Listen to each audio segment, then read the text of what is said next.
5 jours plus tôt, notre jardin était rempli du chaos joyeux d'une fête de famille.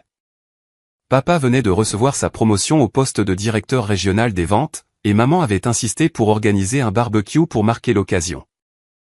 L'après-midi de juin était parfait pour un rassemblement en plein air, avec une lumière dorée filtrant à travers les chênes qui bordaient notre propriété dans la banlieue de Cleveland. Oncle Todd était venu de Phoenix avec sa fille de 16 ans, Jessica, tandis que les voisins et les amis de la famille remplissaient les chaises longues et les tables de pique-nique dispersées sur notre pelouse bien entretenue. J'avais hâte de partager des nouvelles passionnantes concernant mes recherches de 3e cycle à l'université Case Western Reserve. En tant qu'étudiant en génie biomédical spécialisé dans les dispositifs de thérapie respiratoire, j'étais sur le point de faire une percée qui pourrait révolutionner le traitement d'urgence de l'asthme. Mon directeur de thèse, le professeur Williams, m'avait encouragé à présenter mes résultats préliminaires à la famille, sachant à quel point ils étaient fiers de mes réussites académiques. Mais dès le moment où j'ai commencé à installer mon ordinateur portable et mon matériel de présentation sur la table du patio, j'ai senti le regard plein de ressentiment de Garrett me brûler le dos. À 19 ans, mon jeune frère avait toujours eu du mal avec la comparaison entre nous. Alors que j'excellais académiquement, il maintenait à peine des notes de passage à l'Ohio State, passant plus de temps dans les fêtes de fraternité que dans les amphithéâtres. Les éloges constants de papa pour mes accomplissements en recherche ne faisaient qu'approfondir le gouffre entre nous. Encore une des conférences scientifiques ennuyeuses de Porter, a marmonné Garrett à notre cousine Jessica alors que je connectais mon ordinateur portable au projecteur extérieur que papa avait emprunté à son bureau. Regarde le frimer comme s'il était une sorte de génie. J'ai choisi d'ignorer ses commentaires, me concentrant plutôt sur l'enthousiasme sincère de l'oncle Todd, qui travaillait comme ambulancier paramédical et comprenait l'importance médicale de mon travail. Alors que je commençais à expliquer comment la technologie actuelle des inhalateurs pouvait échouer lors des moments critiques, laissant les patients vulnérables à des crises d'asthme mortelles, plusieurs parents se sont penchés en avant avec un intérêt réel. Le problème avec les inhalateurs de secours existants, ai-je expliqué en faisant défiler des diapositives montrant des statistiques de détresse respiratoire, c'est qu'ils reposent sur un mécanisme de délivrance unique. Si ce mécanisme est compromis par des dommages, un vol ou une interférence délibérée, les patients n'ont aucune option de secours lors des urgences vitales. Mon asthme sévère s'était développé suite à une pneumonie quand j'avais 8 ans. Ce qui avait commencé comme une simple infection respiratoire avait endommagé de façon permanente ma fonction pulmonaire, me laissant dépendant d'un régime complexe de médicaments quotidiens et d'inhalateurs de secours d'urgence. Cette condition avait façonné toute ma concentration académique, me poussant vers des recherches qui pourraient empêcher d'autres familles de vivre la terreur de voir un être cher lutter pour respirer. Tout au long de ma présentation, les commentaires désobligeants de Garrett sont devenus de plus en plus amers. Il a fait des remarques sarcastiques sur ma condition médicale dramatique, suggérant que j'exagérais mes symptômes pour obtenir de l'attention et de la sympathie. Quand papa a loué mon approche innovante pour résoudre des problèmes médicaux réels, la mâchoire de Garrett s'est serrée avec une rage à peine contenue. La chaleur de l'après-midi, combinée au pollen de l'herbe fraîchement coupée et à la fumée du grill au charbon de bois de papa, a commencé à déclencher l'oppression familière dans ma poitrine qui avertissait d'une crise d'asthme imminente. Je me suis excusé du cercle de conversation et me suis dirigé vers la maison pour récupérer mon inhalateur de secours dans la poche de ma veste. C'est là que Garrett a frappé. Alors que je tendais la main vers le petit appareil bleu qui représentait ma bouée de sauvetage lors des urgences respiratoires, la main de mon frère a jailli comme un serpent qui attaque. Il a arraché l'inhalateur de mes doigts et l'a tenu au-dessus de sa tête, sa stature des 1m88 lui donnant un avantage clair sur ma taille plus modeste. « Qu'est-ce que tu fais » ai-je haleté, sentant mes voies respiratoires commencer à se resserrer alors que la panique amplifiait mes difficultés respiratoires. « Je n'ai pas d'asthme » a déclaré Garrett assez fort pour que les parents à proximité entendent. « Donc, tu n'as pas le droit d'en avoir non plus. » Au début, plusieurs membres de la famille ont ri, supposant qu'il s'agissait d'un chahut fraternel typique. Oncle Todd a levé les yeux de sa conversation avec papa, ses instincts de paramédic commençant à enregistrer de l'inquiétude en remarquant ma respiration de plus en plus laborieuse. « Garrett, rends-le » ai-je sifflé, tendant désespérément la main vers l'inhalateur alors que mon frère continuait de le tenir juste hors de ma portée. Déjà à bout de souffle, « Loser » a-t-il ri, sa voix dégoulinant d'années de ressentiment et de jalousie accumulée. Ma poitrine me donnait l'impression que quelqu'un serrait des bandes d'acier autour de ma cage thoracique. Chaque respiration devenait un effort monumental. Alors que mes voies respiratoires continuaient de se resserrer, je pouvais sentir mes lèvres commencer à bleuir alors que les niveaux d'oxygène dans mon sang chutaient à des niveaux dangereux. S'il te plaît, ai-je supplié, ne me souciant plus de la dignité ou de la dynamique familiale alors que l'instinct de survie prenait le dessus. La formation médicale de l'oncle Todd s'est déclenchée lorsqu'il a reconnu la gravité de ma détresse. Il s'est jeté à travers le patio, plaquant Garrett avec assez de force pour les envoyer tous les deux rouler sur la terrasse en bois. L'inhalateur a cliqueté sur les planches alors que Todd se précipitait pour le récupérer. « Appelez le 911 maintenant », a crié Todd en pressant l'inhalateur dans mes mains tremblantes. J'ai déclenché l'appareil avec une urgence désespérée, sentant le médicament bronchodilatateur commencer sa course contre la montre pour rouvrir mes voies respiratoires resserrées. Mais ma saturation en oxygène avait déjà chuté à des niveaux critiques. Le monde autour de moi a commencé à virer au gris alors que la voix de l'oncle Todd semblait venir de très loin. Les heures suivantes se sont brouillées dans un flou de procédures aux urgences et de surveillance médicale. Les ambulanciers étaient arrivés quelques minutes après l'appel de l'oncle Todd, mais mon état nécessitait une hospitalisation immédiate pour observation et traitement. Le docteur Chen, le médecin urgentiste qui m'a traité plus tard, a expliqué qu'une minute ou deux de plus sans mon médicament de secours aurait pu entraîner une insuffisance respiratoire complète et des lésions cérébrales potentielles dues au manque d'oxygène. Pendant que je récupérais dans le lit d'hôpital relié à des moniteurs d'oxygène et des voies intraveineuses, j'ai entendu l'oncle Todd avoir une conversation animée avec mes parents dans le couloir à l'extérieur de ma chambre. Ce n'était pas une farce inoffensive, la voix de Todd portait clairement à travers la porte partiellement ouverte. Garrett a délibérément retenu des médicaments vitaux de son frère lors d'une urgence médicale. À mon avis professionnel, cela constitue une agression avec une arme mortelle. Il est juste jaloux du succès de Porter, a répondu maman sur la défensive. Tu sais à quel point les frères et sœurs peuvent être compétitifs. Compétitifs ? La voix de Todd s'est élevée avec une colère incrédule. Suzanne, ton fils a failli mourir aujourd'hui parce que Garrett a décidé de jouer à Dieu avec la condition médicale de son frère. Cela va bien au-delà de la rivalité fraternelle normale. Ce que je ne savais pas avant bien plus tard, c'est que l'oncle Todd était resté au barbecue après mon départ en ambulance, utilisant son téléphone pour enregistrer discrètement une conversation entre Garrett et notre cousine Jessica. Dans cet enregistrement, qui deviendrait plus tard une preuve cruciale, Garrett se vantait d'avoir enfin remis Porter à sa place et de lui avoir montré ce que cela fait d'être impuissant. Le plus effrayant de tout était le commentaire final de Garrett sur cet enregistrement, « Tu as vu à quel point il avait l'air effrayé ?» J'aurais dû attendre plus longtemps avant de laisser l'oncle Todd prendre l'inhalateur. Peut-être que la prochaine fois, Porter n'aura pas autant de chance. 3 jours après mon hospitalisation, l'oncle Todd a pris une décision qui allait changer notre famille pour toujours. Il a apporté son enregistrement secret directement au département de police de Cleveland, demandant spécifiquement à parler à quelqu'un spécialisé dans les cas d'agression médicale. La détective Maria Santos, une vétérane de 12 ans dans la force qui avait perdu son propre jeune frère d'une crise d'asthme fatale pendant l'enfance, a accepté d'examiner les preuves. La détective Santos a écouté l'enregistrement de Todd avec une alarme croissante. En tant que personne comprenant les conséquences dévastatrices d'un traitement retardé de l'asthme, elle a immédiatement reconnu la nature criminelle des actions de Garrett. La rétention délibérée de médicaments vitaux, combinée à l'intention exprimée de Garrett de me nuire et à son manque de remords, brossait un tableau clair d'agression aggravée avec des charges potentielles de tentative de meurtre. Monsieur Valdez, a-t-elle dit à l'oncle Todd, utilisant son nom de famille. Cet enregistrement fournit des preuves de préméditation et d'intention de causer des lésions corporelles graves. Votre neveu Porter a failli perdre la vie et votre autre neveu Garrett a essentiellement avoué avoir apprécié l'expérience et prévoir de la répéter. L'enquête a avancé rapidement alors que la détective Santos interrogeait les témoins du barbecue. Plusieurs parents ont confirmé avoir vu Garrett m'empêcher délibérément d'accéder à mes médicaments alors que je souffrais clairement de détresse respiratoire. Leurs déclarations ont corroboré la chronologie et les circonstances qui ont transformé ce qui aurait pu être rejeté comme une dispute familiale en une affaire criminelle grave.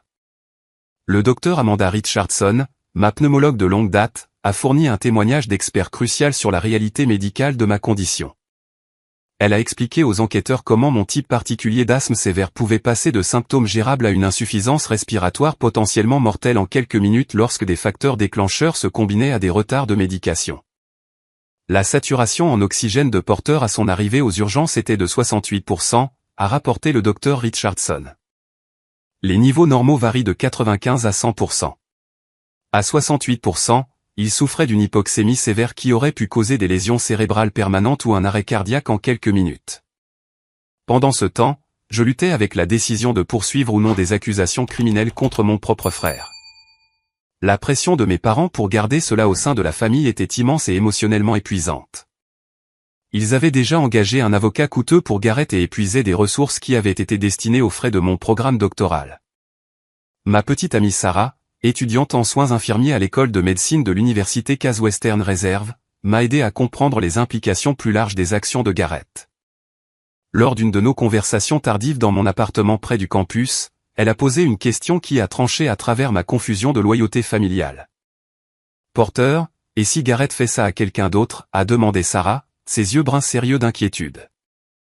Et s'il décide qu'une autre personne handicapée ou souffrant d'une condition médicale mérite de souffrir? Peux-tu vivre avec toi-même en sachant que tu avais la chance de l'arrêter et que tu as choisi la protection familiale à la place? Ces mots m'ont forcé à affronter une vérité inconfortable. Le comportement de Garrett ne se limitait pas à une rivalité fraternelle. La détective Santos avait commencé à découvrir des preuves d'un modèle plus large de comportement cruel envers des individus vulnérables. Des publications sur les réseaux sociaux remontant à plusieurs années montraient Garrett se moquant de camarades de classe ayant divers handicaps et conditions médicales, les qualifiant de « faibles » et suggérant qu'ils méritaient leur souffrance. L'enquête a pris une tournure choquante lorsque la détective Santos a découvert que Garrett volait systématiquement mes inhalateurs sur ordonnance depuis des mois avant l'incident du barbecue. Les dossiers de la pharmacie montraient que je renouvelais mes ordonnances plus fréquemment que médicalement nécessaire, tandis que le compte bancaire de Garrett révélait des dépôts en espèces qui coïncidaient avec ses dates de renouvellement. Votre frère vendait vos inhalateurs de secours à d'autres étudiants, a expliqué la détective Santos lors de notre entretien au poste de police. Il dirigeait essentiellement une opération de marché noir de médicaments vitaux tout en vous laissant avec des dispositifs de secours périmés qui auraient pu échouer lors d'une urgence réelle. Cette révélation a transformé ma compréhension de l'attaque du barbecue d'un acte impulsif de cruauté en une escalade calculée de mise en danger continue. Garrett n'avait pas seulement menacé ma vie une fois. Il avait systématiquement sapé ma sécurité médicale pendant des mois tout en profitant de ma vulnérabilité. Le professeur Williams, mon directeur de thèse, a fourni un témoignage supplémentaire sur le modèle de harcèlement de Garrett sur le campus. Il avait été témoin de plusieurs cas où Garrett s'était présenté à mon laboratoire de recherche, faisant des commentaires menaçants sur ma santé et tentant d'interférer avec mon travail académique. Garrett m'a dit que l'asthme de Porter était une excuse pratique pour obtenir un traitement spécial, a rapporté le professeur Williams.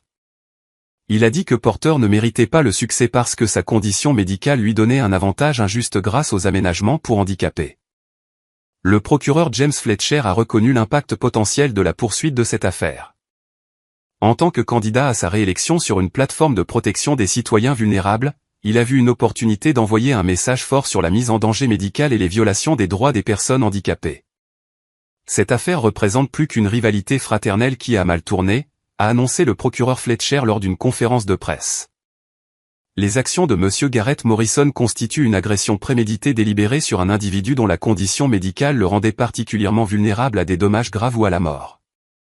Les accusations portées contre Garrett étaient sévères, agression aggravée, mise en danger imprudente, vol de médicaments sur ordonnance et tentative de meurtre. Chaque accusation entraînait une peine de prison importante, et la combinaison pourrait entraîner des décennies derrière les barreaux s'il était reconnu coupable de tous les chefs d'accusation. Les groupes locaux de défense de l'asthme se sont ralliés à mon cas, reconnaissant son potentiel pour établir d'importants précédents juridiques pour la protection des personnes souffrant de conditions respiratoires contre la mise en danger médicale délibérée. La Fondation américaine de l'asthme et des allergies a publié une déclaration soutenant l'accusation et soulignant le problème plus large du vol de médicaments et de la maltraitance familiale des personnes handicapées. À mesure que l'attention des médias grandissait, la réponse de mes parents devenait de plus en plus décevante. Au lieu de reconnaître la gravité des actions de Garrett ou d'exprimer de l'inquiétude pour mon bien-être, ils se sont entièrement concentrés sur la protection de leur plus jeune fils contre les conséquences. Ils ont vidé mon fonds universitaire pour payer la défense juridique de Garrett, puis m'ont menti sur la disponibilité de l'aide financière pour terminer mon programme de doctorat. La goutte d'eau a fait déborder le vase lorsque j'ai découvert qu'ils rencontraient secrètement l'avocat de Garrett pour discuter de stratégies visant à me dépeindre comme un frère aîné vindicatif, cherchant à se venger par de fausses accusations. Leur trahison m'a blessé plus profondément que l'attaque physique de Garrett car elle représentait un choix conscient de sacrifier ma sécurité et mon avenir pour sa protection. Oncle Todd est intervenu pour combler le vide laissé par l'abandon de mes parents, offrant à la fois un soutien émotionnel et une aide financière pour mes études. Sa décision d'enregistrer les aveux de Garrett et de les signaler à la police avait été motivée par une réelle inquiétude pour ma sécurité plutôt que par un désir de détruire notre famille. Porter, j'ai vu trop de morts évitables dans ma carrière d'ambulancier, a expliqué Todd lors de l'une de nos conversations à son hôtel près du centre-ville de Cleveland. Quand quelqu'un refuse délibérément des soins médicaux à une personne vulnérable, il commet une tentative de meurtre. Tes parents peuvent choisir de permettre le comportement de Garrett, mais je ne serai pas complice de la dissimulation d'un crime qui aurait pu te tuer. Rachel Morrison, l'avocate de la défense influente engagée par mes parents, a construit sa stratégie autour de la minimisation des actions de Garrett et de la maximisation des attaques contre mon caractère. Avec plus de 15 ans d'expérience dans la défense de clients dans des affaires d'agression très médiatisées, Morrison se spécialisait dans la transformation des accusés criminels de perpétrateurs en victimes de circonstances indépendantes de leur volonté. Son approche consistait à dépeindre l'incident du barbecue comme une rivalité fraternelle inoffensive qui avait été exagérée par des forces de l'ordre trop zélées et des procureurs opportunistes cherchant de la publicité en année électorale. Morrison prévoyait de soutenir que j'avais exagéré ma condition médicale pour attirer la sympathie et obtenir un gain financier potentiel grâce à des poursuites civiles contre ma propre famille. Mesdames et messieurs du jury, s'exerçait Morrison lors de la préparation de sa déclaration d'ouverture. Ce dont vous êtes témoin est le résultat tragique de dynamiques familiales normales criminalisées par un système qui ne comprend pas les relations complexes entre frères. La juge Patricia Hernandez, une juriste de 58 ans connue pour son approche pragmatique des procédures judiciaires, avait son propre lien personnel avec les cas d'asthme. Ayant souffert de graves problèmes respiratoires depuis l'enfance, elle comprenait la nature potentiellement mortelle du traitement médical retardé d'une manière qui lui donnait un aperçu unique des preuves présentées. La préparation du dossier de l'accusation impliquait un travail approfondi avec le Dr Richardson pour m'aider à m'entraîner à raconter les événements traumatisants sans déclencher de crise d'anxiété qui pourraient compromettre mon témoignage. En tant que personne qui m'avait traité pendant plus d'une décennie, elle comprenait comment le stress des procédures judiciaires pouvait exacerber mes symptômes respiratoires. Porter, le jury doit comprendre non seulement le danger physique auquel tu as fait face, mais aussi l'impact psychologique continu d'avoir quelqu'un en qui tu avais confiance menacer délibérément ta vie, a expliqué le Dr Richardson lors de nos séances de préparation. Ton frère n'a pas seulement volé un inhalateur. Il a transformé ta vulnérabilité médicale en arme contre toi. Les tactiques de défense agressive de Morrison comprenaient l'assignation à comparaître de mon dossier médical complet remontant à l'enfance.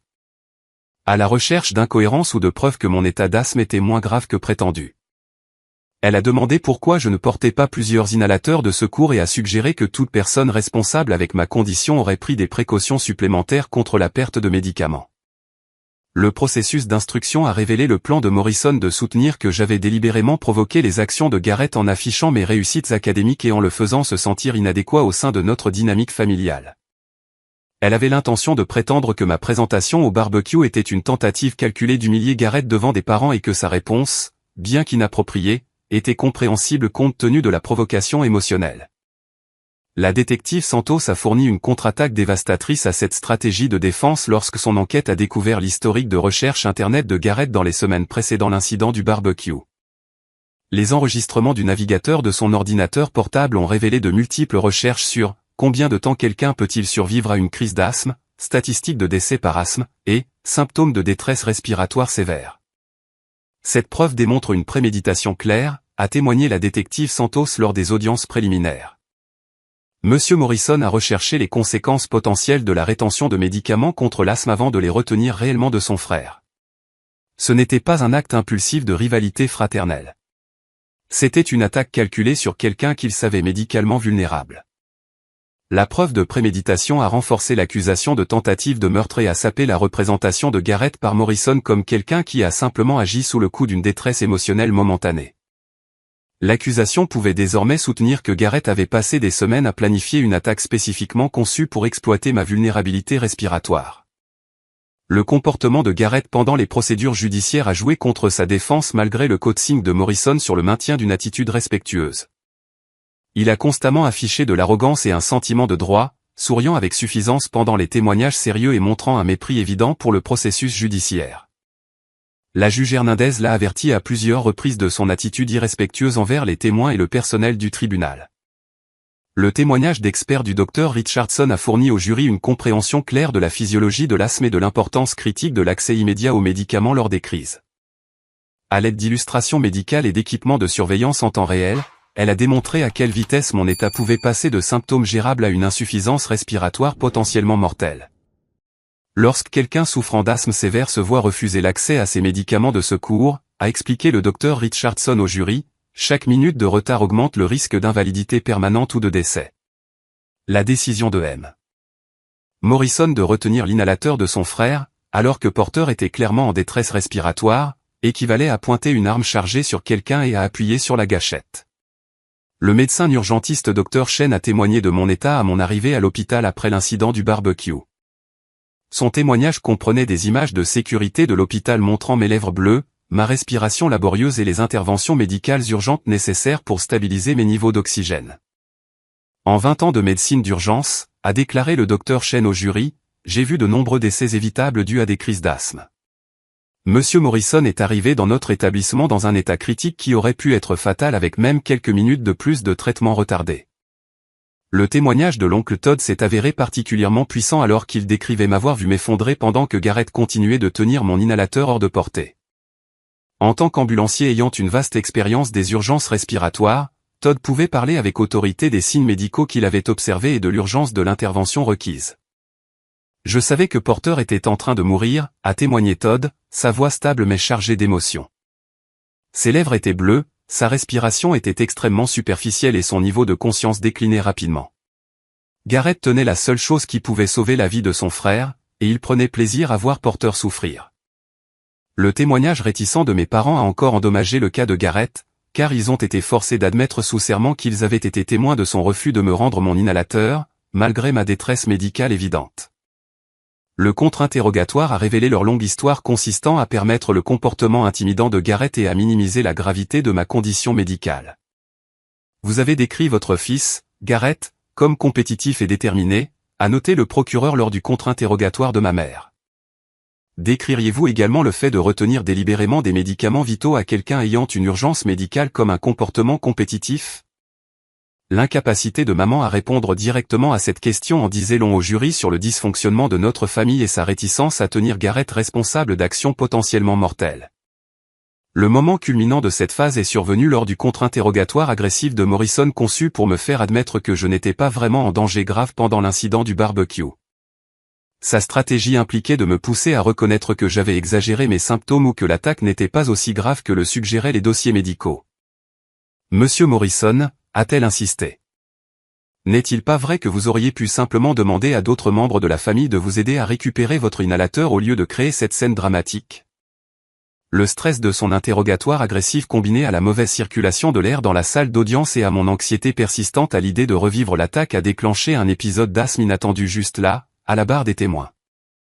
Alors que je commençais à lutter pour respirer, tendant désespérément la main vers mon inhalateur de secours, la réponse de Garrett a détruit toute sympathie restante que le jury aurait pu avoir pour lui. Il a ri, non pas discrètement, mais assez audiblement pour que la juge Hernandez, le jury et les spectateurs dans la galerie entendent son amusement face à ma détresse médicale. Même Morrison a semblé choqué par la réaction de son client alors que les officiers de justice se précipitaient pour fournir une assistance d'urgence. Monsieur Morrison, a déclaré sèchement la juge Hernandez, votre comportement est tout à fait inapproprié et sera noté au dossier du tribunal. Mais les dommages causés au cas de Garrett étaient irréversibles. Le jury avait été témoin de première main à la fois de ma véritable vulnérabilité médicale et de sa jouissance insensible de ma souffrance. La stratégie de défense agressive de Morrison s'était retournée contre elle de manière spectaculaire, fournissant à l'accusation la preuve la plus puissante possible, la propre réaction de Garrett en me voyant en détresse respiratoire. La présentation systématique des preuves par l'accusation a méthodiquement démoli chaque aspect de la stratégie de défense de Morrison tout en révélant toute l'étendue du comportement dangereux de Garrett. Le docteur Michael Chen est monté à la barre pour fournir un témoignage médical détaillé sur mon état à mon arrivée au service des urgences de l'hôpital général de Cleveland. La saturation en oxygène de Monsieur Morrison était de 68% lorsque notre équipe médicale l'a évalué pour la première fois, a témoigné le docteur Chen en consultant les dossiers médicaux de cette nuit-là. Pour le contexte, tout ce qui est inférieur à 90% constitue une urgence médicale, et des niveaux dans les 60 indiquent une hypoxémie sévère mettant la vie en danger qui peut causer des lésions cérébrales permanentes en quelques minutes. Les images de sécurité de l'hôpital diffusées pour le jury sur de grands moniteurs montraient ma lutte désespérée pour respirer alors que le personnel médical travaillait frénétiquement pour stabiliser mon état. La preuve visuelle était bien plus puissante que n'importe quelle description verbale n'aurait pu l'être, permettant aux jurés d'être témoins de la véritable gravité de ma détresse respiratoire. Le docteur Chen a expliqué la chronologie médicale qui prouvait à quel point j'étais passé près de dommages irréversibles ou de la mort. Sur la base de l'état de M. Morrison à son arrivée et du taux de détérioration que nous avons observé, je peux dire avec certitude médicale que 2 à 3 minutes supplémentaires sans traitement auraient pu entraîner un arrêt cardiaque ou une lésion cérébrale permanente due au manque d'oxygène. Sarah Martinez, ma petite amie et étudiante en soins infirmiers avec une expérience clinique en soins respiratoires, a témoigné de l'escalade du modèle de harcèlement de Garrett au cours des mois précédant l'attaque du barbecue. Sa documentation détaillée des incidents a aidé à établir que le vol de l'inhalateur n'était pas un événement isolé, mais faisait partie d'une campagne systématique d'intimidation. Garrett se présentait au laboratoire de Porter à l'improviste, a témoigné Sarah. Il faisait des commentaires sur la fausse condition médicale de Porter et suggérait que Porter utilisait son asthme comme excuse pour obtenir un traitement spécial de la part des professeurs et des employeurs.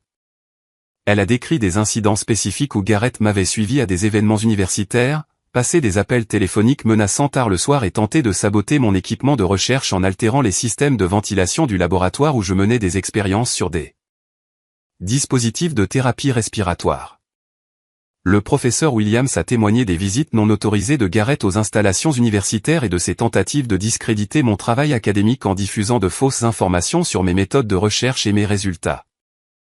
Son témoignage a établi le modèle de Garrett ciblant ma réputation professionnelle ainsi que ma sécurité personnelle.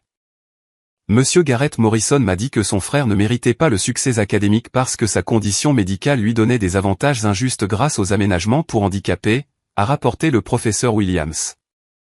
Il a dit que Porter truquait le système et que quelqu'un devait remettre les pendules à l'heure.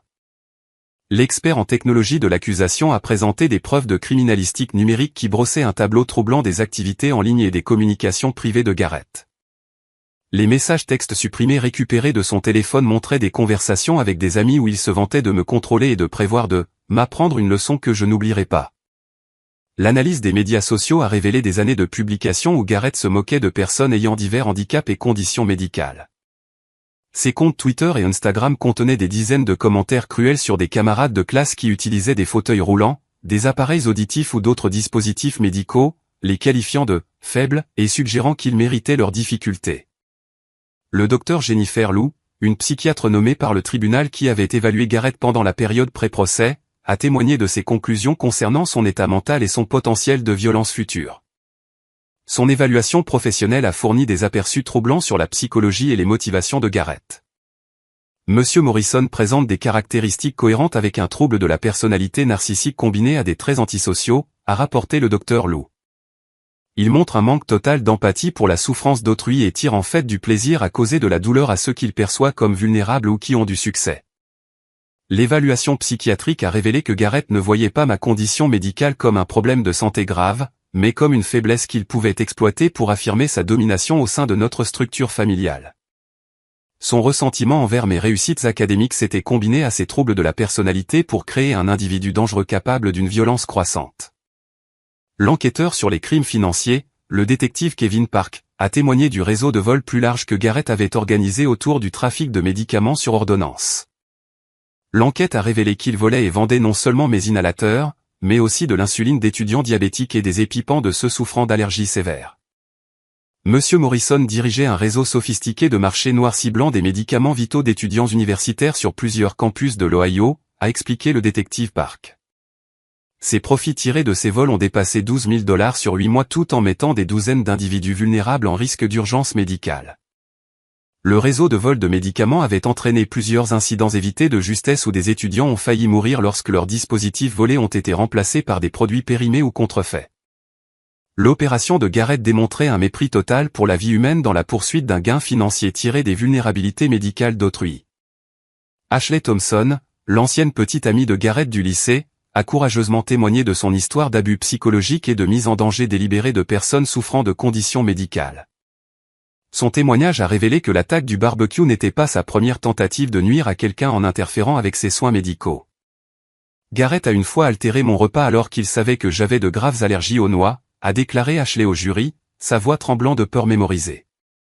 Il pensait que c'était drôle de me voir utiliser mon EpiPen et a dit que je dramatisais une petite sensibilité alimentaire. Son témoignage a établi un modèle de comportement clair où Garrett ciblait les vulnérabilités médicales des gens comme une forme de divertissement et de contrôle. L'incident avec Ashley s'était produit 3 ans avant son attaque contre moi, montrant que son comportement dangereux s'était intensifié avec le temps. Les groupes locaux de défense de l'asthme ont présenté des preuves statistiques sur le problème plus large du vol de médicaments et de la mise en danger médicale délibérée au sein des familles.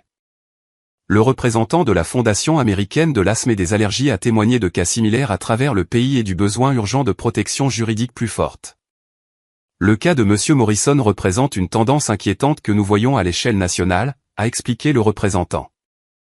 Les membres de la famille et les soignants utilisent de plus en plus les vulnérabilités médicales comme outil d'abus et de contrôle, souvent avec des conséquences fatales. Le témoignage sur l'impact communautaire a aidé le jury à comprendre que leur verdict enverrait un message important sur la volonté de la société de protéger les individus vulnérables contre les abus médicaux.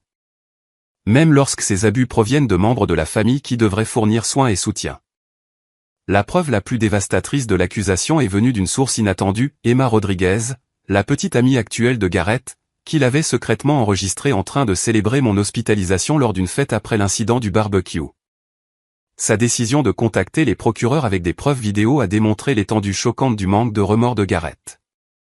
La vidéo montrait Garrett reconstituant le vol de l'inhalateur pour le divertissement, riant alors qu'il démontrait comment il avait tenu mes médicaments hors de portée pendant que je suppliais de l'aide. Le plus accablant de tout était sa déclaration explicite qu'il espérait que je mourrais pour pouvoir tout hériter et ne plus vivre dans mon ombre. J'aurais dû attendre plus longtemps, a déclaré Garrett sur l'enregistrement, clairement ivre mais parlant avec une sincérité indubitable. Peut-être que si Porter s'était évanoui complètement, il aurait appris à ne pas frimer autant. La prochaine fois, je m'assurerai qu'il souffre vraiment. La trahison de la confiance de Garrett par Emma a fourni à l'accusation des preuves irréfutables de ses véritables motivations et de son absence totale d'amour fraternel ou de décence humaine élémentaire. La vidéo a éliminé toute possibilité que ces actions puissent être expliquées comme une colère momentanée ou une rivalité fraternelle mal avisée. La décision d'Emma Rodriguez d'enregistrer secrètement la célébration de ma quasi-mort par Garrett a marqué le début de son effondrement psychologique et juridique complet. Sa preuve vidéo a révélé toute l'étendue de sa personnalité sociopathique et a éliminé tout doute restant sur sa culpabilité ou son potentiel de réhabilitation. L'enregistrement fait lors d'une fête de fraternité 3 jours après mon hospitalisation montrait Garrett entouré d'amis admiratifs alors qu'il se vantait de son plan brillant pour humilier son frère aîné arrogant. Sa discussion désinvolte sur la tentative de meurtre comme divertissement démontrait un niveau de dureté qui a choqué même les agents des forces de l'ordre expérimentés. Vous auriez dû voir sa tête quand il a réalisé que je n'allais pas le rendre, riait Garrett sur la vidéo, imitant mon halètement désespéré pour respirer tandis que son public applaudissait. Il devenait bleu et tout. J'étais Jean, maintenant, c'est qui le faible, génie? Emma a témoigné qu'elle avait initialement trouvé Garrett charmant et confiant. Mais qu'elle avait progressivement été perturbée par ses commentaires cruels sur les personnes handicapées et son ressentiment évident envers moi. Sa décision de l'enregistrer est venue après qu'il a commencé à se vanter de planifier des attaques supplémentaires sur des personnes vulnérables comme forme de divertissement. Garrett parlait de cibler d'autres étudiants avec des conditions médicales, a déclaré Emma au jury, sa voix stable malgré une difficulté émotionnelle évidente. Il disait que les personnes handicapées étaient des cibles faciles qui méritaient ce qui leur arrivait parce qu'elles étaient trop faibles pour riposter.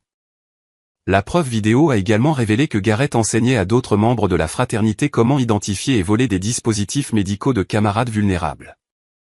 Il fournissait des instructions détaillées sur la reconnaissance des pompes à insuline, des inhalateurs de secours et des épipens, les décrivant comme des articles précieux pouvant être vendus pour des profits importants. Le docteur Patricia Stone, la psychiatre me traitant pour le traumatisme lié à l'attaque, a témoigné de l'impact psychologique grave des actions de Garrett sur ma santé mentale et mon fonctionnement quotidien. Son évaluation professionnelle a révélé les dommages durables causés par la trahison de quelqu'un qui aurait dû fournir protection et soutien. Monsieur Porter Morrison souffre d'un trouble de stress post-traumatique complexe directement lié à l'agression de son frère, a expliqué le Dr Stone. Il subit des attaques de panique chaque fois qu'il tente d'utiliser son inhalateur de secours parce que l'appareil lui-même déclenche des souvenirs de l'attaque et de la cruauté de son frère. Ma performance académique avait chuté après l'incident du barbecue, menaçant ma capacité à terminer mon programme de doctorat et à poursuivre la carrière de recherche que j'avais mis des années à établir. Le traumatisme avait transformé ma condition médicale d'un défi de santé gérable en un rappel constant de vulnérabilité et de trahison familiale. L'enquête élargie du détective Kevin Park a révélé que les opérations de vol de Garrett s'étendaient bien au-delà de mes médicaments pour inclure un réseau sophistiqué ciblant plusieurs campus universitaires à travers l'Ohio. Plusieurs étudiants avaient failli mourir lorsque leurs médicaments volés avaient été remplacés par des produits périmés ou contrefaits achetés en ligne. L'organisation de M. Morrison était responsable d'au moins 12 urgences médicales graves où les étudiants ne pouvaient pas accéder à leurs médicaments vitaux lors de moments critiques, a témoigné le détective Park. Ces actions ont mis en danger des douzaines de vies tout en générant des profits substantiels à partir des nécessités médicales d'autrui. L'enquête financière a découvert des preuves que Garrett utilisait les profits du vol de médicaments pour soutenir des dettes de jeu et des achats de drogue, expliquant son besoin désespéré de revenus continus provenant d'activités criminelles de plus en plus dangereuses. Ces problèmes d'addiction avaient intensifié sa volonté de risquer la vie des autres pour un gain financier personnel. La trahison finale de mes parents est survenue lors de leur témoignage lorsqu'ils ont admis sous serment qu'ils étaient au courant des problèmes de drogue de Garrett et de ses activités de vol. Mais avaient choisi de le couvrir à plusieurs reprises plutôt que de chercher de l'aide ou une intervention. Leur témoignage a révélé des années de comportement permissif qui avaient permis à sa conduite dangereuse de s'intensifier sans contrôle. Nous pensions que si nous continuions simplement à aider Garrett avec ses problèmes financiers, il finirait par sortir de cette phase difficile, a témoigné maman en évitant le contact visuel avec moi tout au long de son passage à la barre des témoins. Nous n'avons jamais imaginé qu'il blesserait réellement Porter sérieusement. Leur aveu qu'ils avaient utilisé mon fonds universitaire pour payer les dettes de drogue et les frais juridiques de Garrett tout en me mentant sur la disponibilité de l'aide financière a démontré leur priorisation claire de sa protection par rapport à mon éducation et à mon avenir. La trahison familiale était complète et irréversible. Le comportement de Garrett dans la salle d'audience est devenu de plus en plus erratique à mesure que les preuves s'accumulaient contre lui. Malgré le coaching répété de Morrison sur le maintien du calme, il ne pouvait pas cacher son arrogance et son sentiment de droit. Ses sourires suffisants pendant les témoignages des victimes et son mépris évident pour les procédures judiciaires ont joué contre toute possibilité de sympathie du jury. La juge Hernandez a émis de multiples avertissements concernant son comportement perturbateur, notant ses yeux au ciel lors des témoignages médicaux sérieux et ses moqueries audibles lorsque les témoins décrivaient la gravité de mes blessures. Son incapacité à montrer un remords approprié ou du respect pour le processus judiciaire a renforcé les arguments de l'accusation concernant son caractère dangereux. La réponse de la communauté à mon cas s'était transformée en un mouvement national alors que les organisations de défense de l'asthme ralliaient du soutien et que la couverture médiatique soulignait le problème plus large du vol de dispositifs médicaux et de la maltraitance familiale des personnes handicapées. Des campagnes de collecte de fonds ont aidé à remplacer mes ressources éducatives épuisées tout en fournissant une thérapie et un soutien juridique. Des messages de soutien sont arrivés de tout le pays alors que d'autres survivants d'abus médicaux partageaient leurs propres histoires de trahison familiale et de mise en danger systématique. La réponse collective a démontré que les actions de Garrett représentaient un problème répandu nécessitant des protections juridiques plus fortes et une sensibilisation sociale. Lors d'une suspension d'audience, Garrett a fait une tentative désespérée de fuir le palais de justice tout en volant des fournitures médicales d'urgence dans la trousse de premiers soins d'un officier du tribunal. Sa capture sur le parking alors qu'il tentait de détruire des preuves de vol de médicaments supplémentaires a entraîné de nouvelles accusations et démontré son danger continu pour la sécurité publique. Même face à de graves accusations criminelles, M. Morrison a poursuivi son modèle de vol de fournitures médicales et de mise en danger d'autrui, a témoigné l'officier qui a procédé à l'arrestation. Ces actions ont montré un mépris total pour le processus judiciaire et une menace continue pour quiconque ayant des vulnérabilités médicales. La tentative d'évasion et la destruction de preuves ont éliminé toute possibilité restante de négociation de plaidoyer ou de réduction des charges. Les propres actions de Garrett avaient prouvé les arguments de l'accusation sur sa nature incorrigible et son potentiel de violence croissante contre les individus vulnérables. La stratégie de défense de Morrison s'est complètement effondrée alors que le comportement de son client s'appelle chaque argument sur son caractère, ses remords ou son potentiel de réhabilitation. Les preuves de préméditation, d'entreprise criminelle continue et d'absence absolue d'empathie ne laissaient aucune place à l'atténuation ou à la sympathie du jury. Contre l'avis urgent de son avocate, Rachel Morrison, Garrett a insisté pour témoigner pour sa propre défense, convaincu que son charme et son intelligence pourraient influencer le jury en sa faveur. Sa décision de prendre la barre des témoins s'avérerait être le dernier clou de son cercueil judiciaire, révélant toute l'étendue de son arrogance, de sa cruauté et de son manque total de remords. Morrison avait passé des heures à coacher Garrett sur les réponses appropriées et le comportement en salle d'audience, mais sa personnalité narcissique rendait impossible pour lui de maintenir la façade humble et apologétique qu'elle avait soigneusement construite. Quelques minutes après le début de son témoignage, son véritable caractère a commencé à transparaître. Porter a toujours été jaloux de mes capacités athlétiques et de mon succès social, a témoigné Garrett, sa voix confiante et dédaigneuse. Il utilise sa condition médicale comme une béquille pour obtenir de la sympathie et un traitement spécial qu'il ne mérite pas. L'équipe de l'accusation a échangé des regards alors que le témoignage de Garrett s'éloignait du script préparé par Morrison pour entrer en territoire dangereux. Son incapacité à montrer un véritable remords ou à reconnaître ses torts était exactement ce qu'ils avaient espéré lors de la préparation de leur dossier. Le témoignage direct de Garrett comprenait des allégations selon lesquelles j'avais délibérément provoqué l'incident du barbecue en affichant mes réussites académiques et en le faisant paraître inférieur devant les membres de la famille. Il a suggéré que ces actions étaient une réponse justifiée à des années d'abus émotionnels et de favoritisme familial. Tout le monde louait toujours Porter pour ses recherches et son succès académique, a poursuivi Garrett, son ressentiment clairement visible malgré les tentatives de Morrison de lui signaler de modérer sa rhétorique. Personne n'a jamais reconnu mes accomplissements ou reconnu à quel point c'était dur de vivre dans son ombre. Son témoignage a révélé des problèmes psychologiques profonds autour de la compétition et de l'estime de soi. Mais a également démontré sa croyance fondamentale que le succès des autres justifiait ses représailles cruelles. Le jury a écouté avec une alarme croissante alors que Garrett avouait essentiellement voir mon expérience de mort imminente comme une punition appropriée pour la réussite académique. Le contre-interrogatoire de l'accusation a systématiquement exposé chaque mensonge, contradiction et motivation cruelle dans le témoignage de Garrett. La procureure principale Sarah Chen avait passé des jours à préparer des questions conçues pour révéler son véritable caractère et éliminer toute possibilité de sympathie du jury. Monsieur Morrison, vous avez témoigné que vous vous sentiez éclipsé par le succès académique de votre frère, a commencé Chen calmement. Ce sentiment justifiait-il de retenir des médicaments vitaux à quelqu'un ayant une urgence médicale? Porter avait besoin d'apprendre qu'il n'est pas spécial, a répondu Garrett, sa façade de raisonnabilité commençant à se fissurer. Il agit comme si son asthme faisait de lui une sorte de héros, mais en réalité, ça le rend juste faible. Donc, à votre avis, les personnes avec des conditions médicales sont faibles et méritent de souffrir? S'ils vont utiliser leurs conditions pour avancer dans la vie, alors oui, ils devraient faire face aux conséquences. Chen a méthodiquement guidé Garrett à travers les preuves de préméditation. Y compris ses recherches internet sur les décès par asthme et sa recherche délibérée sur le timing de l'insuffisance respiratoire.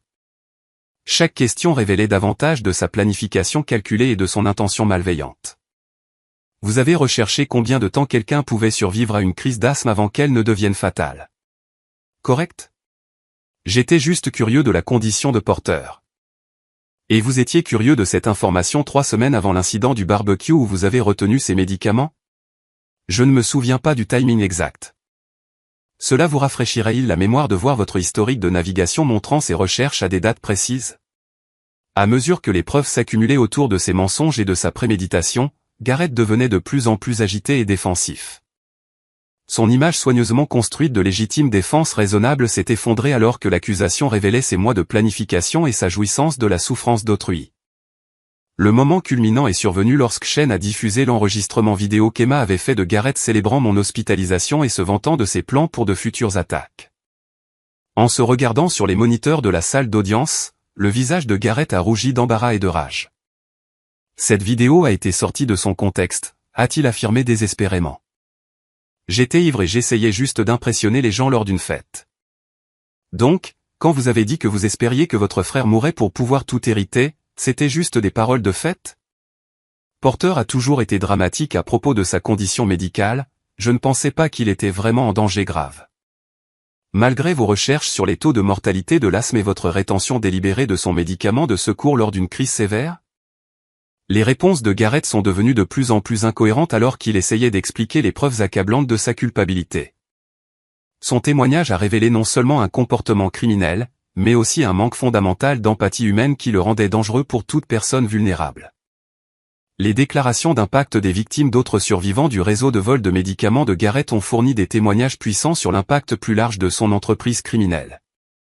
Des étudiants universitaires qui avaient failli mourir lorsque leur insuline ou leurs épipens volés avaient été remplacés par des produits contrefaits ont partagé leurs expériences avec le jury.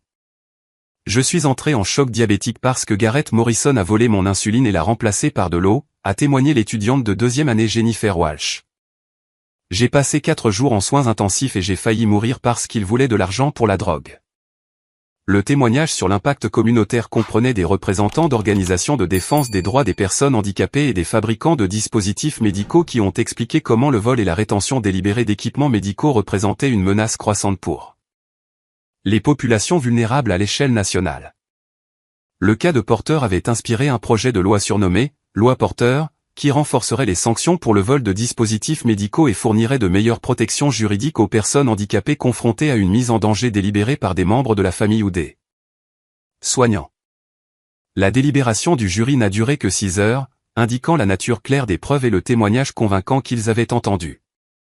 Le président du jury, Robert Martinez, a expliqué plus tard qu'ils avaient passé la plupart de leur temps à examiner les preuves vidéo et les propres aveux de Gareth plutôt qu'à débattre de sa culpabilité ou de son innocence. Les propres mots et actions de l'accusé ont rendu cette affaire simple, a déclaré Martinez aux journalistes après le verdict. Son manque total de remords et sa jouissance évidente de la souffrance de son frère n'ont laissé aucun doute sur sa culpabilité pour tous les chefs d'accusation. Lorsque la juge Hernandez a lu les verdicts de culpabilité pour tous les chefs d'accusation, y compris tentative de meurtre, agression aggravée, vol de dispositifs médicaux et racket, le calme de Gareth s'est finalement brisé complètement. Son visage est devenu pâle alors que la réalité de sa situation commençait à pénétrer ses illusions narcissiques d'immunité. La phase de détermination de la peine a inclus des témoignages supplémentaires sur le potentiel de réhabilitation de Gareth et la punition appropriée pour ses crimes. Des témoins experts ont expliqué que ses troubles de la personnalité et son manque total d'empathie le rendaient peu susceptible de bénéficier des programmes de réhabilitation standards. La juge Hernandez a prononcé une peine sévère qui reflétait à la fois la gravité des crimes de Gareth et son potentiel démontré de violences futures contre des individus vulnérables.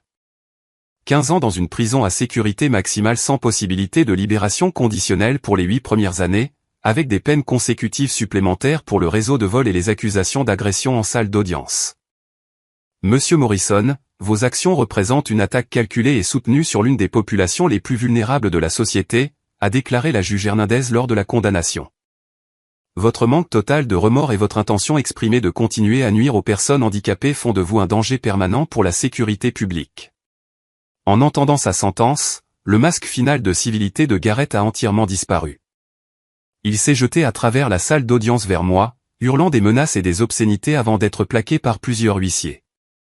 Son explosion violente devant le juge et le jury a fourni la confirmation finale des arguments de l'accusation sur son caractère dangereux.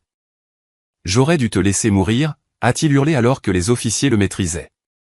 Tu as détruit notre famille, espèce de déchet faible. C'est entièrement de ta faute. Son attaque au tribunal a entraîné des accusations supplémentaires et a prouvé de manière concluante qu'il restait une menace pour ma sécurité et celle d'autres individus vulnérables. L'incident a été enregistré par les caméras du tribunal et utilisé plus tard dans les appels pour s'assurer qu'il purgerait sa peine complète sans libération anticipée. Les mois suivant la condamnation et la sentence de Gareth ont apporté un mélange de soulagement, de guérison et de changement de vie profond que je n'aurais jamais pu imaginer pendant ces moments terrifiants lors de notre barbecue familial. La victoire juridique représentait plus qu'une vindicte personnelle. Elle était devenue un catalyseur pour un changement social plus large et une transformation personnelle qui donnait un sens au traumatisme que j'avais enduré. La peine de 15 ans de Gareth dans une prison à sécurité maximale m'a offert la sécurité et la clôture dont j'avais besoin pour commencer à reconstruire ma vie sans crainte de représailles ou de futures attaques. Les rapports de l'établissement correctionnel indiquaient qu'il restait impénitent et violent, s'affrontant fréquemment avec d'autres détenus et le personnel pénitentiaire tout en maintenant sa conviction qu'il était la victime d'un système juridique injuste. Des accusations supplémentaires pour agression sur des codétenus et tentatives d'organisation de plans de vol de médicaments au sein du système pénitentiaire ont assuré qu'il purgerait sa peine complète sans possibilité de libération anticipée. Son comportement dangereux continue à justifier l'évaluation de son caractère par le juge et confirmer que l'incarcération était nécessaire pour protéger la société de ses tendances sociopathiques. L'éloignement permanent de mes parents, bien qu'émotionnellement douloureux, s'est finalement révélé libérateur alors que j'apprenais à construire des relations basées sur une véritable attention et un respect mutuel plutôt que sur une obligation biologique. Oncle Todd est entré pleinement dans un rôle paternel, fournissant à la fois un soutien émotionnel et une aide financière qui m'ont permis de terminer mon programme de doctorat sans la dette écrasante que la trahison de mes parents aurait causée. Porter, La famille n'est pas définie par la génétique, a expliqué Todd lors de l'une de nos conversations régulières dans son nouvel appartement à Cleveland, où il avait déménagé pour être plus proche pendant ma récupération. La vraie famille se compose de personnes qui se protègent et se soutiennent mutuellement, surtout pendant les moments vulnérables. Ma relation avec Sarah s'est approfondie et renforcée alors que nous naviguions ensemble à travers les défis de la récupération du traumatisme. Ses connaissances médicales et son soutien indéfectible pendant les procédures judiciaires se sont avérés inestimables et sa perspective en tant que professionnel de la santé m'a aidé à comprendre les implications plus larges de mon cas pour les droits des personnes handicapées et la sécurité médicale. Les opportunités académiques et professionnelles qui ont émergé de l'attention médiatique autour de mon cas ont dépassé tout ce que j'aurais pu réaliser par les voies traditionnelles. La doyenne Elizabeth Carter a personnellement rétabli mon financement doctoral complet et fourni des ressources de recherche supplémentaires après avoir appris comment mes parents avaient saboté mes finances éducatives pour protéger Garrett. Monsieur Morrison, votre courage à poursuivre la justice malgré la pression familiale démontre exactement le genre de caractère que nous voulons soutenir chez les futurs chercheurs médicaux, a annoncé la doyenne Carter lors d'une cérémonie reconnaissant mes contributions à l'innovation des dispositifs de thérapie respiratoire. Ma recherche de thèse sur les systèmes respiratoires d'urgence de secours a attiré l'attention nationale et le financement de grands fabricants de dispositifs médicaux qui ont reconnu le potentiel commercial et humanitaire de mes innovations. L'ironie que l'attaque de Garrett ait inspiré une technologie salvatrice qui protégerait d'innombrables autres personnes a donné un sens et un but à la souffrance que j'avais endurée. Les licences de brevets pour mon système de secours respiratoire d'urgence ont généré suffisamment de revenus pour assurer mon indépendance financière et financer la recherche continue sur la sécurité des dispositifs médicaux et la prévention du vol. La technologie intégrait des fonctionnalités spécifiquement conçues pour empêcher l'altération et l'accès non autorisé par des abuseurs potentiels. Le Dr Susan Walsh, ma thérapeute en traumatologie spécialisée dans la récupération après abus familial, m'a aidé à traiter les émotions complexes autour de la condamnation de Garrett et de la trahison de ma famille. Son expertise dans les cas impliquant des abus médicaux a fourni un soutien crucial pour développer des mécanismes d'adaptation sains et reconstruire la confiance dans les relations. Porter, ta décision de poursuivre la justice malgré une pression familiale intense a probablement sauvé d'autres vies, a observé le Dr Walsh lors de l'une de nos séances. Le réseau de vol de Garrett s'étendait rapidement, et sa violence croissante suggère qu'il aurait fini par tuer quelqu'un s'il n'avait pas été arrêté. L'impact communautaire de mon cas s'est étendu bien au-delà du précédent juridique pour inspirer des campagnes de sensibilisation nationale sur les abus médicaux cachés au sein des familles et des institutions.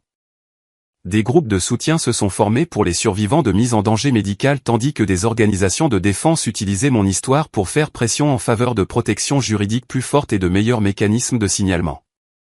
Marcus Thompson, mon nouveau partenaire de recherche et ami le plus proche, a apporté une perspective façonnée par ses propres expériences avec le handicap, la discrimination et le rejet familial.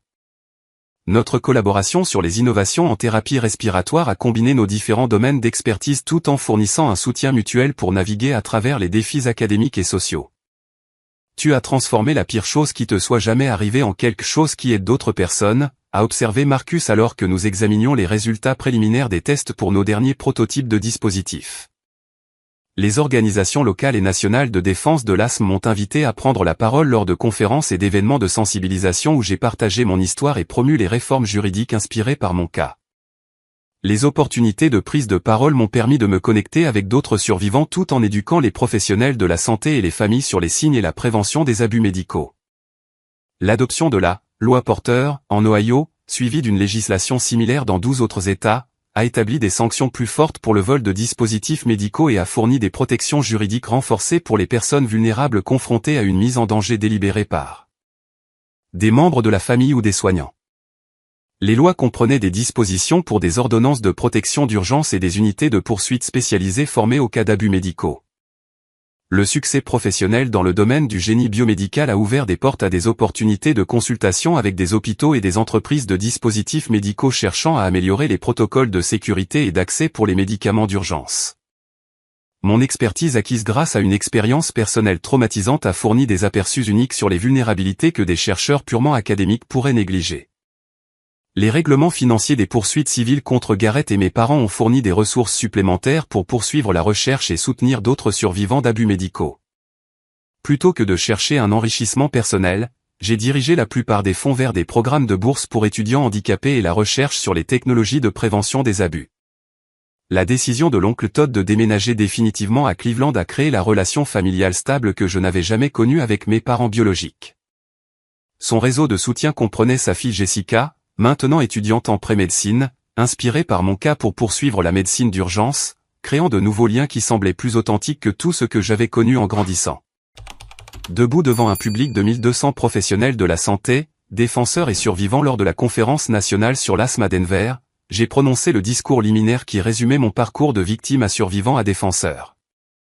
L'ovation debout qui a suivi représentait une validation non seulement pour mon courage personnel, mais pour le principe plus large selon lequel les individus vulnérables méritent une protection contre ceux qui exploiteraient leurs conditions médicales.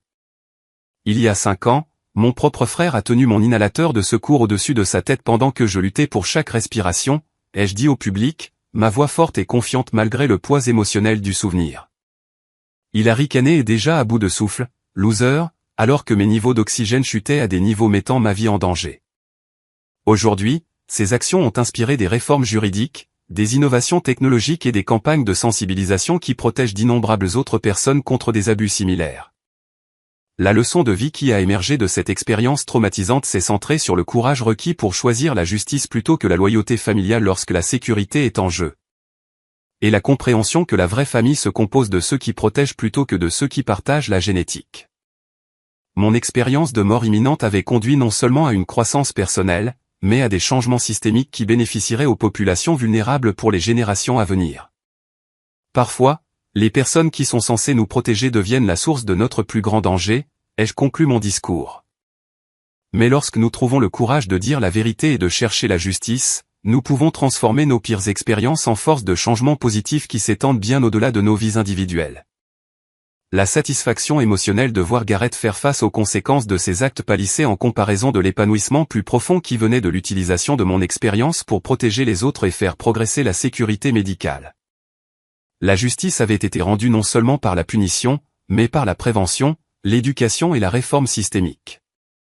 Mon histoire a résonné auprès de millions de personnes qui avaient fait face à des trahisons similaires de la part de membres de leur famille et les a inspirés à chercher de l'aide, signaler les abus et prioriser leur propre sécurité plutôt que de maintenir des relations toxiques.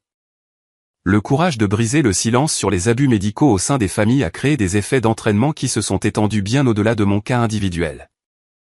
Aujourd'hui, je me réveille chaque matin dans mon laboratoire de recherche entouré de dispositifs et d'innovations conçus pour protéger les individus vulnérables contre le genre d'attaque auquel j'ai survécu. Le travail donne un sens à la souffrance et transforme le traumatisme personnel en bénéfice universel.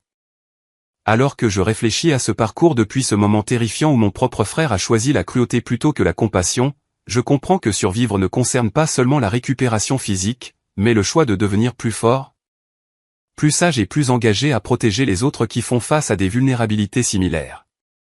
Avez-vous déjà eu à choisir entre la loyauté familiale et faire ce qui est juste, même lorsque ce choix avait un coût personnel énorme? J'aimerais entendre vos réflexions sur le fait de défendre la justice quand cela signifie affronter des gens que nous sommes censés aimer et en qui nous sommes censés avoir confiance. S'il vous plaît, partagez vos expériences dans les commentaires ci-dessous.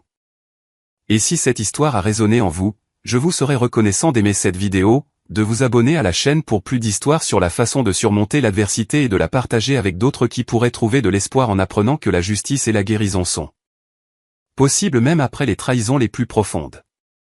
Merci d'avoir écouté mon histoire et de faire partie d'une communauté qui croit que les individus vulnérables méritent protection et respect. J'espère que mon expérience pourra aider d'autres personnes à trouver le courage de s'exprimer et de chercher l'aide qu'elles méritent.